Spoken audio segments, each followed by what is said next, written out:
U.S. jazz musicians were drafted into the CIA's MK Ultra. So a bit of history that shows the reach of the CIA's infamous mind control program.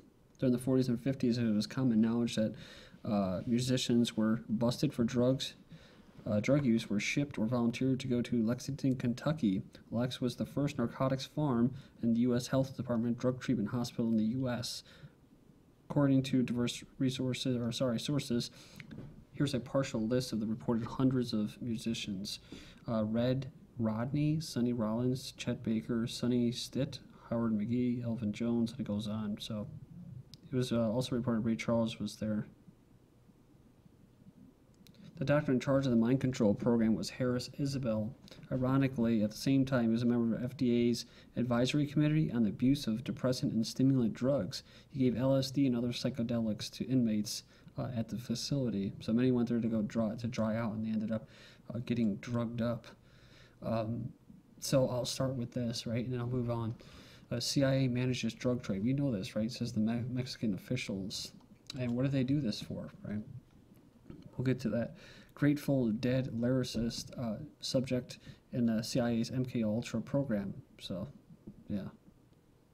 But it goes on here and it says that they launched a year-long cross-country trip in a day-glow painted school bus with friends called the Merry Pranksters. They distributed thousands of doses of LSD along the way, which had been supplied to them by Ronald Stark, a CIA operative.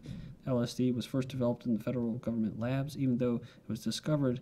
Its discovery is attributed to Larry, whatever, who both worked for the government initially. So, yeah, pretty interesting. It depends on whether you believe the government at this time was already compromised or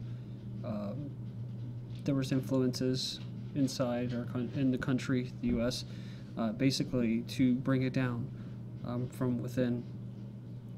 And if that was so, what better than to create a counterculture? And how do you get it going? Well, you get it going with drugs and rebellion. You don't respect your parents. You don't care about families. You just care about yourself. And in a way, I can kind of empathize with that feeling. They had the Vietnam War. They had all these things, but yeah, I actually have thought that the whole point of the Vietnam War was to actually create an anti-war movement. In other words, be able to unite people on hating America. With that being said, we know that this funding, right? We're talking about the CIA managing the drug trade. Where do these drugs? What does this money go towards? Right, towards destabilizing other countries. U.S. seeking to fund unrest in Venezuela, says Venezuela. So, the money U.S. lawmakers are proposing to spend to protect human rights in Venezuela would actually be used to fund violent anti-government protests. So, yeah, it's pretty interesting.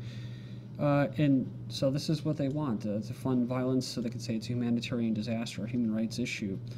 Something recently, Venezuelan student leader shot dead at protest.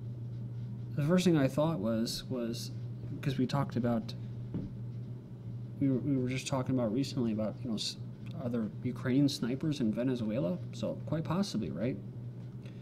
Yeah, this guy was shot in the chest. And the first thing I thought was they want you to think that this is the Venezuelan government. Well, maybe it was, but they don't have much to gain from doing something like that. I mean, they'd be better off just taking this guy and making him disappear, right? Maybe they're trying to send a message, but to me personally, it seems like this could have been done by some kind of outside interest. So to do it out in the open, to make it, blame it on the Venezuelan government.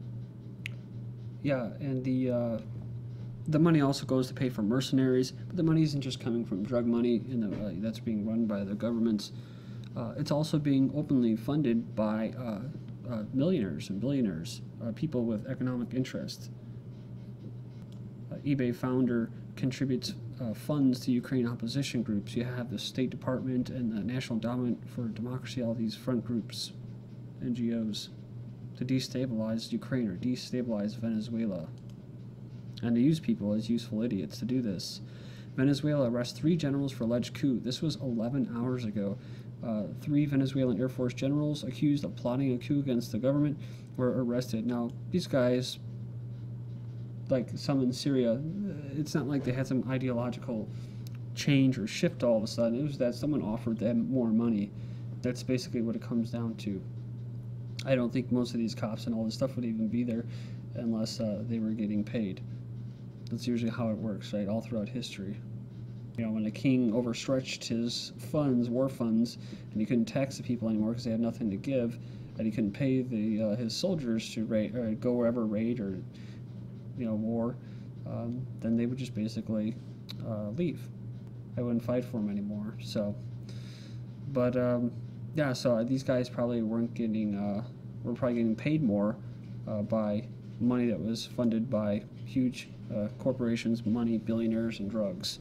Venezuela opposition mayor gets 1-year jail sentence.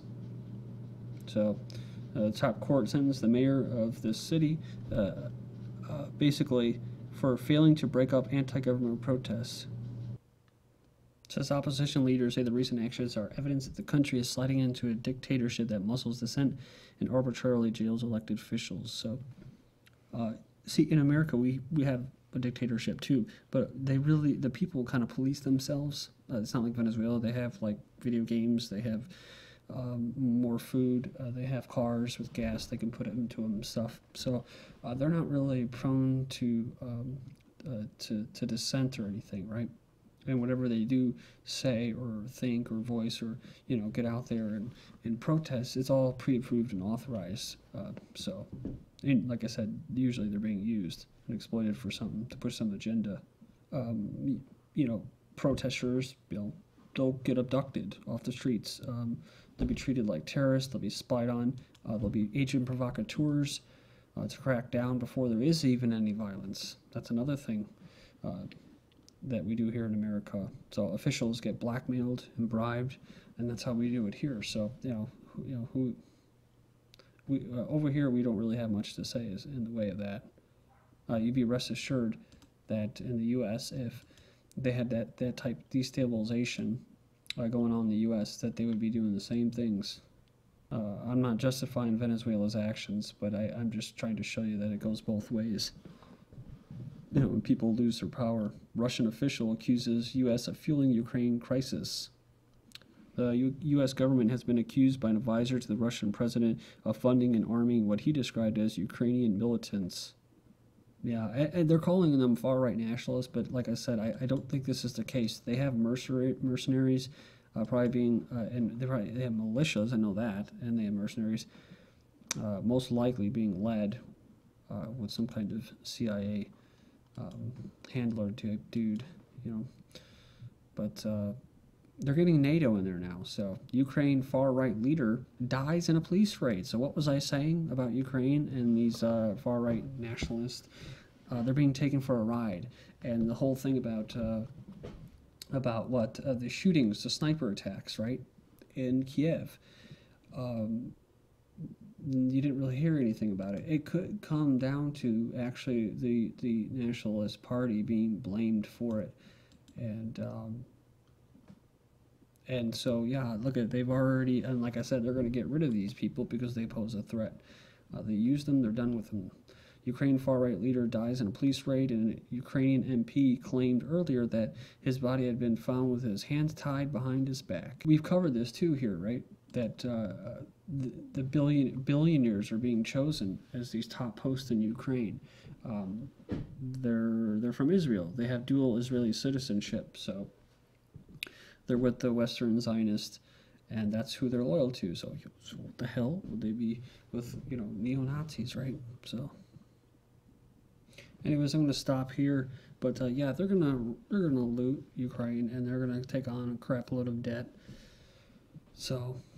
But yeah, so that's all I have, and please check out my next video because it'll be all about Syria and Ukraine and all that Mideast. Thank you.